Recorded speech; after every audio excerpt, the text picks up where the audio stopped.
Note copy कर लेना CD वाली. Amount before CD minus CD is amount after CD. C13 का level cash of 200 misappropriate. What do you mean by misappropriation? Misappropriation loss ही है, but misappropriation का मतलब lost, घूम जाना. बराबर. मिसअप्रोप्रिएशन मतलब घूम जाना. बराबर है. लॉस्ट. सो उसको बोलते हैं लॉस बाय मिस. जैसे लॉस बाय फायर होता है, लॉस बाय फ्लड्स होता है, लॉस बाय थेफ्ट होता है, जैसे लॉस बाय मिसअप्रोप्रिएशन. सो एक तो account loss by misappropriation, that's a loss. दूसरा, अरे पढ़ो तो सही, क्या घुमा है? हर बार गुड्स को ही घुमाओगे. क्या घुमा है? कैश घुमा. What is going out of the business? Cash. तो एंट्री क्या बनेगी? Loss bye misappropriation account debit to what? Cash. What is going out? Cash. Don't write cash loss by misappropriation. Multiple account use नहीं कर. Multiple account किसके लिए use करते हो? Suppose furniture घूम गया तो टू फर्नीचर. स्कैनर घूम गया तो टू स्कैनर. कैश घूम गया तो टू कैश. ऐसे घूमते नहीं है, चोरी होती है बिजनेस में जनरली. ओके. बट ऐसे छोटा पैसा, थोड़ा सा 50 रुपया 100 रुपया घूम गया तो loss by misappropriation to cash, that will be 200. Being cash misappropriated. Being cash misappropriated. घूम जाना. So loss by misappropriation to cash. Loss by misappropriation to cash. Okay. Is that clear? What that? Just like loss by fire, loss by theft. This is another loss. Next one. Goods of 2000 lost due to floods. Insurance company admitted a claim of 1500. क्या हमने याद आ रहा है कुछ? यहाँ पर ये goods insured थे. इंश्योर्ड तो क्या पूरा का पूरा 2000 का लॉस हुआ? नहीं. लॉस बढ़ेगा कि कम हो जाएगा? ड्यू टू कम हो जाएगा. बराबर है. बोर्ड पे देखना, just for understanding. Don't write. तो बताओ, अगर कोई क्लेम होता ही नहीं तो क्या एंट्री करते हैं? Loss by floods. To goods loss by floods. इधर तो गुड्स गए हैं. बोर्ड पे देखना, डोंट कॉपी. कितने का गया गुड्स? हाँ. तो आपका अगर क्लेम ना होता तो आप ऐसे सोचते कि लॉस हो गया और गुड्स गया, तो आप तो ऐसे निराश होकर बैठे थे. फिर इंश्योरेंस कंपनी का लेटर आया, you have been given a claim of 1500. Company ने एडमिट कर लिया. एडमिट मतलब कंपनी इतना पैसा दे देगी. आप खुश हो गए, अरे वाह, अभी कंपनी से पैसा आ जाएगा. तो कंपनी आपकी क्या बन गई? डेटर बन गई, एसेट बन गया. तो आप क्या करोगे? अभी क्या लॉस रहने दोगे? नहीं. अभी आपका क्या होगा? एसेट डेटर बढ़ेगा और लॉस घटेगा. तो आप एक और एंट्री करोगे. आप कर दोगे इंश्योरेंस क्लेम या फिर insurance company account debit to loss by floods. Floods ये इसको कम कर दो. कितने से? 1500. What is insurance company या insurance claim account? It's a personal account. Debtor. Debtor मतलब asset, मतलब पैसा आएगा. आया नहीं है, आ जाएगा. उल्टा होगा. तो insurance company account debit claim, ये कौन है? डेटर है. तो डेटर बढ़ा ना, डेटर बढ़ा, एसेट बढ़ा. एसेट बढ़ने की वजह से आपका जो लॉस था ना, तो लॉस आपका 1500 से कम हो गया. लॉस बाय पहले क्या हुआ? 2000 का लॉस हुआ. लॉस 2000 से बढ़ा और गुड्स 2000 का घटा. अब क्योंकि क्लेम है तो एसेट बढ़ेगा और लॉस बढ़ जाएगा. ये दोनों चीजें साथ में हो रही है. तो आपको क्या करना है? मर्ज करते वक्त आपको मैंने बताया था, अगर याद होगा, same account can not appear on debit and credit. So आप क्या करते हो? उसको नलिफाई. तो इधर कितना है 1500 और इधर कितना है 2000, इधर बच जाएगा 500। तो आपका एंट्री बनेगा loss by floods account debit, that would be only 500। कैसे 500 समझा, नेट। देन इंश्योरेंस क्लेम या फिर insurance company account debit, that will be 1500 to goods lost by floods, that is how much, 2000। so total goods कितने गए 2000 के, लेकिन क्योंकि claim आने वाला है, what is this claim account, are you getting this, what is this claim account,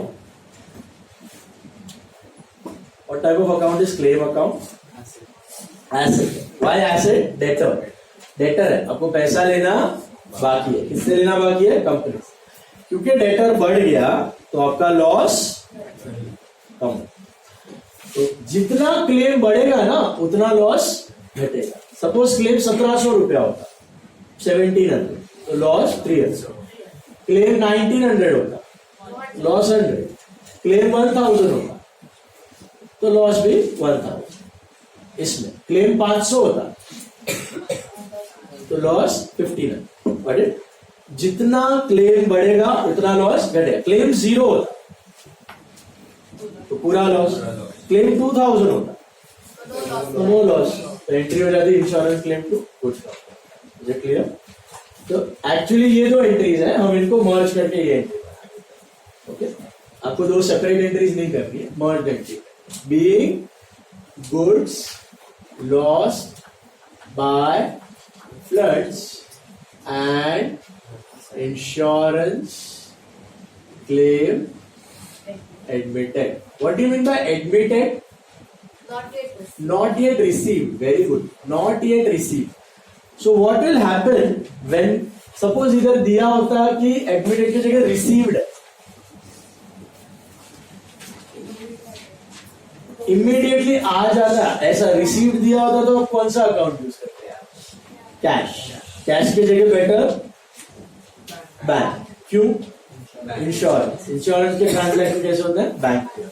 तो आपकी एंट्री क्या बनती, loss by floods account debit, bank account debit to goods lost. अगर पैसा आ गया तो, ये आया नहीं है, आना बाकी, कितना आना बाकी है, 1500। ये समझ में आया? अब मुझे एक बात बताओ, एक और लॉजिकल चीज सोच के, 2 हफ्ते बाद ये कंपनी ने आपको ये 1500 दे दिया, तो क्या एंट्री करोगे? डेटर से पैसा आता है तो क्या एंट्री करोगे? बैंक टू डेटर, तो यहाँ पे क्या होगा, bank to claim, bank to claim, कितना 1500। अगर 2 हफ्ते बाद या 3 हफ्ते बाद जब भी पैसा आए तब। Is it clear? जनरली कुछ 45 डेज का लिमिट रहता है, 45 डेज के अंदर generally they do, but it depends on the company and the transaction. Is it clear? ऐसा है। सीधा next one, are you able to tackle it? Check क्या दिया है, goods of 10,000 are lost due to fire, we made a claim of 7,000 but only 6,000 was admitted, which claim will you consider? 6,000 वो लोग का claim कि अपना claim? वो लोग का अपना क्लेम का कोई वैल्यू, हम तो ज्यादा ही मांगेंगे, 7, 8, 9, 10, 12 भी मांग ले, वो थोड़ी देने के लिए बैठा हुआ, बराबर है? तो we will consider what, 6,000 rupees. Are you getting that? Again पहले क्या हुआ है, loss by theft to goods lost, 10,000 का लॉस, तो कितने का क्लेम है, 6 का, 6 का क्लेम होने से लॉस क्या हो गया, 6 से कम हो गया।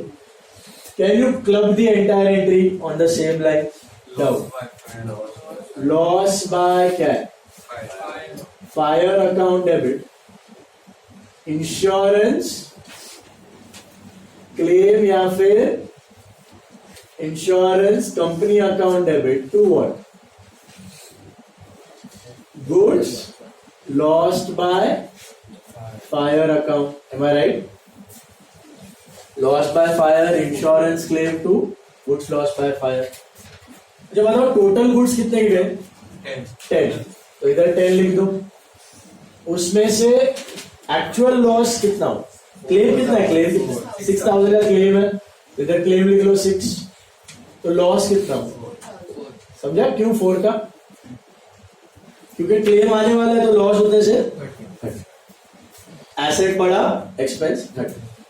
तो नेट नेट क्या हुआ? इधर नेट एक्सपेंस बढ़ा 4 से, एसेट बढ़ा 6 से, और ये एसेट घटा 10।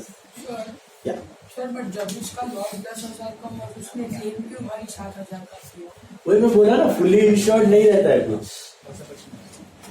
फुल्ली इंश्योर्ड गुड्स नहीं रहता है ना, आपने फुल इंश्योरेंस नहीं करना है, 70% इंश्योरेंस करना है, तो आप 70% ही क्लेम मांगो, उससे ज्यादा मांग ही नहीं सकते। और कभी कभी सैलवेज वैल्यू में भी आपकी और उनकी आगे पीछे, क्योंकि अभी जल गए तो पूरा तो राख नहीं हुआ होगा, कुछ तो माल मसाला बचा होगा, तो आपको लगता है कि 3,000 का माल आप बेच के पैसा कमा सकते हो, तो आपने 7 मंगवाया, तो इंश्योरेंस वाला है देखा नहीं आप तो 4 बेच के पैसा कमा, तो खाली 6 ही पास। तो इंश्योरेंस आपको पूरा भी अगर इंश्योर्ड रहेगा ना तो पूरा 10 नहीं देगा, आपका जो सैलवेज वैल्यू रहता है ना वो काट के देता है, सैलरी मतलब स्क्रैप, हाँ वो आपको नहीं मिलेगा, वो बोलेगा आपको तो इसका पैसा मिल जाए। Is clear? इंडेमनिटी का क्लॉज रहता है, इंडेमनिटी मतलब make good the loss. Insurance, all insurance contracts are clauses of contracts of indemnity, मतलब जितना लॉस हुआ है ना उतना ही गुड करेगा, आपका एक्स्ट्रा फायदा होने नहीं देगा इंश्योरेंस, ऐसा। बढ़े आगे। See, goods of 3,000 are lost due to theft. We made a claim of 2,000, but only 50% of the actual loss was 1,500 accepted. So, इसका एक मिनट नरेशन लिख लो, being goods lost by fire and insurance claim admitted.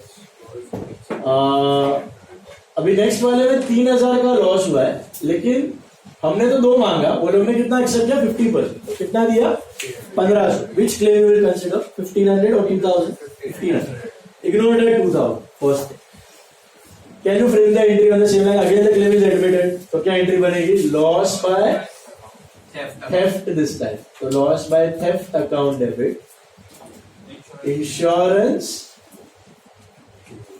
Claim या फिर insurance company account. What is the nature of insurance claim या company? Asset, liability, income, expense. Assets, they are your debtors. To what? Goods lost by theft account. कितने का goods गया आपका? 3,000। Claim और loss safe, being goods lost by theft and insurance claim admitted. ठीक है, comfortable याद है? बोलने का मतलब एडमिटेड है, एडमिटेड मतलब मिलना बाकी है, ये ध्यान रखना है। अगर मिल चुका होता तो बैंक पैसे आ गए, ये फिलहाल डेटर है, एसेट है, मिलना बाकी है, एडमिट करता है तो। ठीक है, all 3 were on the same lines. ये पक्का आएगा, हिट एंट्री है, हर एक कॉलेज पूछती है दिस एंट्री, इंश्योरेंस वाली। See the next one now, 15। क्या दिया है देखो, Ajay one of our debtor became insolvent to the extent of 2,000, nothing is recovered. So क्या बोलते हैं? Discount, bad debts, bad debts. समझ में आया ना फर्क? इन फुल सेटलमेंट राजी खुशी, तो that is discount. Instalment nothing would be recovered, जग मार के पैसा गया, बैड डेट। तो what are the 2 accounts? Bad debt and Ajay. Very good. So entry क्या होगी? बैड डेट क्या है आपका? Loss, expense. Bad debts account debit to what? Ajay account. Logic क्या है इसका? बैड डेट एक्सपेंस बढ़ा तो डेबिट, और अजय कौन है? डेटर। बढ़ा कि घटा? घटा। अभी गया, अभी पैसा आने वाला नहीं, तो डेटर घटा तो क्रेडिट। कितना? 2,000। अभी कोई पैसा आने वाला नहीं है। Being bad dates from Ajay recorded, being bad debts from Ajay recorded. What happened? Bad debts from Ajay recorded. Sorted? Check the next one. Vijay, who had to pay us 6,000, became insolvent and only 30% recovered. Vijay, who had to pay us 6,000, विजय से लेना था 6, क्या पूरी तरीके से bad हो गया? नहीं. कितना रिकवर हुआ? 30%. तो कितना होगा 30% ऑफ 6,000? 1800. और ये बाकी क्या हो गया? 70%. ये बैड डेट हो गया. तो ये पार्ट क्या है? ये जो मिला उसको क्या बोलते हैं? कैश. और ये जो नहीं मिला उसको बैड डेट. तो पहले ये पार्ट बताओ, कैश की एंट्री क्या हो? Cash to Vijay. कैश बढ़ा, विजय घटा. समझा? Normal entry. पैसा आया, कैश टू विजय. नहीं आया उसकी बैड डेट टू विजय. दोनों साथ में हो रहे हैं, तो कंबाइन करो. क्या होगी? Cash account debit, then bad debts account debit to what? Vijay account. Cash कितना आया? 1800. एसेट बढ़ा तो डेबिट. बैड डेट एक्सपेंस 4200 बढ़ा तो डेबिट. विजय क्या है? एसेट घटा तो क्रेडिट. Is that right? समझ आया? नरेशन लिख देना. Being 30% dues recovered as final settlement. Being 30% dues recovered as final settlement. Alright? 30% dues recovered as final settlement. Sorted? All of you? Then, yeah. ना, ये तो अभी तुमसे पैसा लेने आया, तुम बोला पूरा नहीं दे पाऊंगा, इतना ले लो. बोला ला जितना देता है. वो क्या है? बाकी का बैड डेट. रिकवर मतलब पहले बैड डेट हो चुका है और अब पैसा आ रहा है. That is bad debt. Got it? अभी तो फिलहाल डेटर से ही पैसा नहीं आ रहा है. That is bad. अभी बैड डेट हो रहा है. See the next one. Rajesh, our debtor to the extent of 7,000 became insolvent. He paid 30 paise in a rupee. What is 30 paise in a rupee? 30%. Don't write 30 paise, 0.3. I have seen students doing this. 0.3 rupees. बाकी का 6,997, 99.7 rupees का bad debt. Don't do like that. What is 30 paise in a rupee? Every rupee का 30 paise. 30%. It's a way of saying in accounts.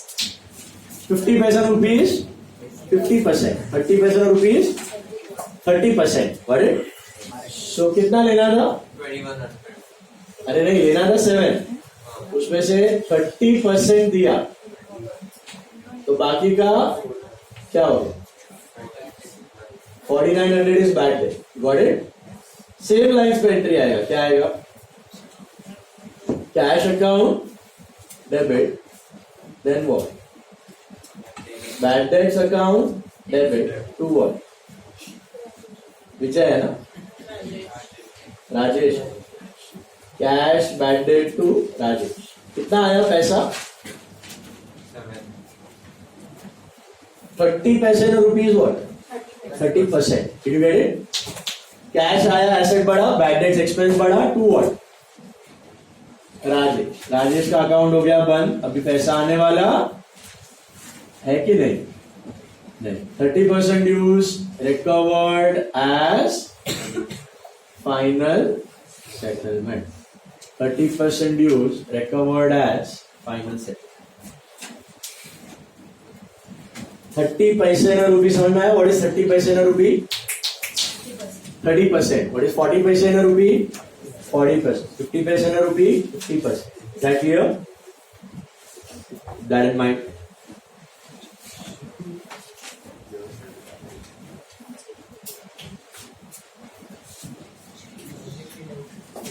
We'll discuss next. Rupees 500 previously written off as bad debts, now recovered from Rajesh. This is bad debts recovery. English. समझ में आया? क्या दिया है? Rupees 500 previously written off as bad debts now recover. पहले right of कर दिया था आपने, वो बैड हो चुका था, अब उसका हृदय परिवर्तन हुआ। उसने बोला चलो जाके पैसे चुकाए जाए, 4,900 तो आ गया। नहीं, उसका अकाउंट तो कब का सेटल करके बंद कर दिया है। अभी जो भी आया वो हमारा नया इनकम, वही मैं बोलने वाला था। What accounts you will use now? Cash and what? Rajesh की cash and bad debts recovery. Cash and bad debts recovery. Now we are not bothered with Rajesh. हम क्या उम्मीद लगाए बैठे थे राजेश आएगा राजेश आएगा? नहीं, वो तो अकाउंट बंद करके खत्म कर दिया उसको। अभी जो आया वो न्यू फ्रेश इनकम। अभी राजेश से आए, संजय से आए, विजय से आए, कोई फर्क नहीं पड़ता। कि ना भी आए तो भी कोई फर्क नहीं। We aren't expecting anything. So जो आया वो income. What is that income called? Bad debts recovery. तो एंट्री क्या बनेगी? Cash account debit to bad debts recovery account. Bad debts recovery या रिकवर्ड अकाउंट लिखो। जैसे कमीशन मिलता है आपको, कैश टू कमीशन, इंटरेस्ट मिलता है कैश टू इंटरेस्ट, है ना? जैसे bad debts recovery. So cash to bad debts recovery. कितना हुआ? 500। Is that right? Being bad debts recovered, being bad debts recovered, being bad debts recovered. Okay?